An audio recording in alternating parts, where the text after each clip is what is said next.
આજે સિમ્પલ એવા બટેટાવડા બનાવીશું. બધી વસ્તુ એડ કરીને તો બનાવો છો, પણ આજે આવી સિમ્પલ રેસીપી ટ્રાય કરી જુઓ. હળદર, લાલ મરચું પાવડર, લીલા મરચાંની પેસ્ટ અથવા તો સમારીને નાખો, સાથે મીઠું, થોડી એવી ખાંડ અને લીંબુ, અને સાથે થોડો એવો ગરમ મસાલો એડ કરી જુઓ.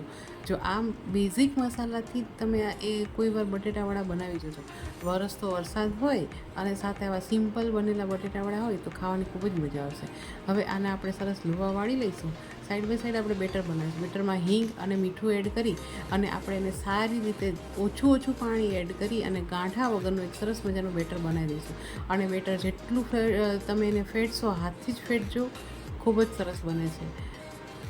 આ રીતે સરસ મજાનું બેટર ફેટી ત્યારબાદ એમાં આપણે મીઠા ખાવાના સોડા એડ કરીશું અને ઉપરથી લીંબુ એડનું પાણી એડ કરી અને થોડું પાણી એડ કરી સરસ રીતે મિક્સ કરી દઈશું.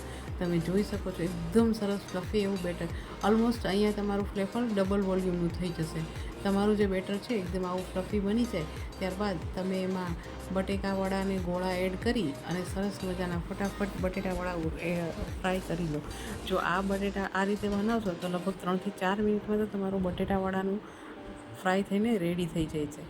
અને આ એકદમ ટેસ્ટી પણ એટલા જ લાગે છે. આની સાથે જો ગળી અને તીખી ચટણી હોય, અથવા તો તમે દહીં અને તીખી ચટણી, અથવા તો તમે દહીં સાથે પણ ખાઈ શકો છો. ચા સાથે પણ ખાશો ને તો પણ એટલા જ ટેસ્ટી લાગે છે. તો તૈયાર છે આપણા બટેટાવડા. કેવી લાગી આજની રેસીપી જરૂરથી જણાવજો. Thank you.